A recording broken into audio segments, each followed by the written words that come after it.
Hai guys, welcome to BBG, bincang-bincang bareng kita.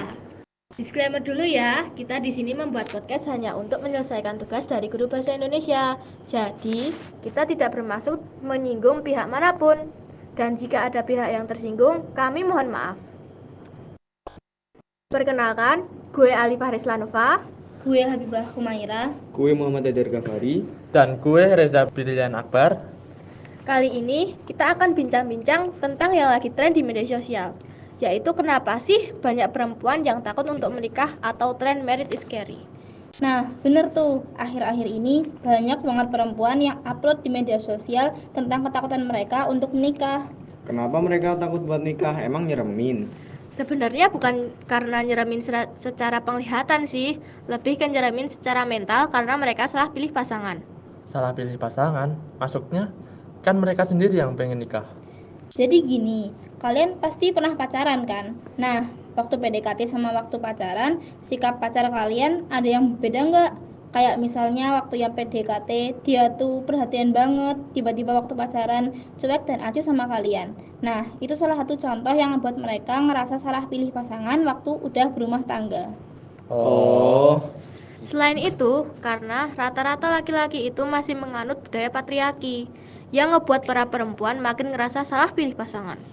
Patriarki? Apaan itu? Nggak pernah denger gue. Lo nggak tahu apa itu patriarki? Serius? Serius, emangnya itu apaan? Sebelum gue jelasin nih ya, lo tahu nggak sistem kekerabatan di Indonesia ini dibagi jadi berapa? Nggak tahu, emangnya dibagi jadi berapa? Kalau lo nggak tahu, HP lo selama ini dipakai ngapain? Scroll media sosial doang sama ngabarin pacar sih. Nggak heran deh. Hehe, jadi patriarki itu apa? Dan sistem kekerabatan di Indonesia dibagi jadi berapa?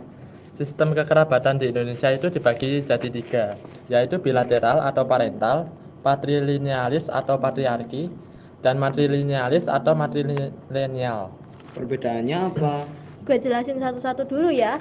Pertama, itu bilateral atau parental, yaitu sistem kekerabatan yang menarik garis keturunan dari kedua belah pihak, ayah dan ibu.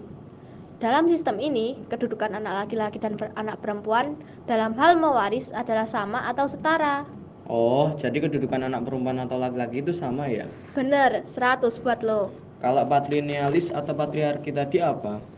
Kalau patrilinealis atau patriarki itu suatu adat masyarakat yang mengatur alur keturunan berasal dari pihak ayah.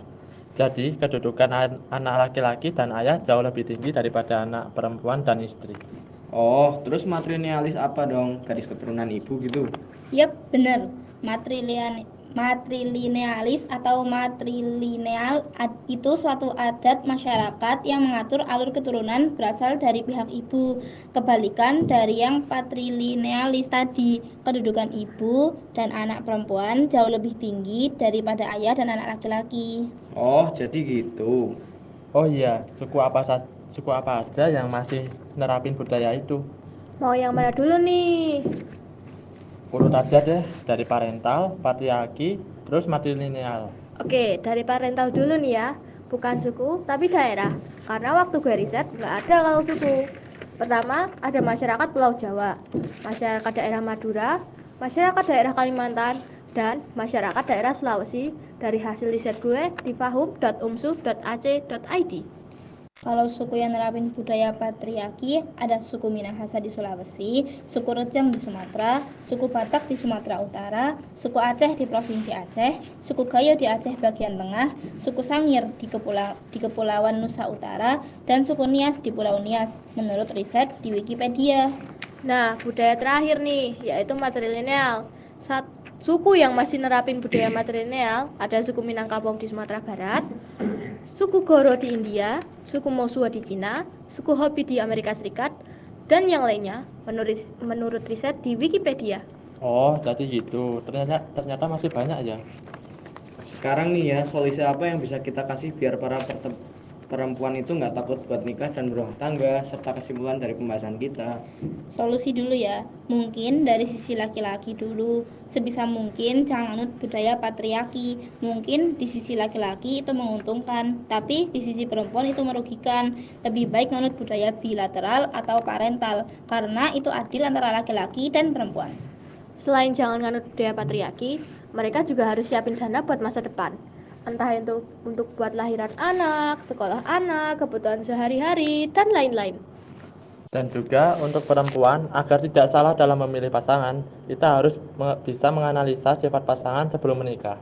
Semisal, ketika pacaran sudah melakukan kekerasan kepada kalian, tinggalkan saja, karena itu akan jadi bibit KDRT setelah menikah nanti.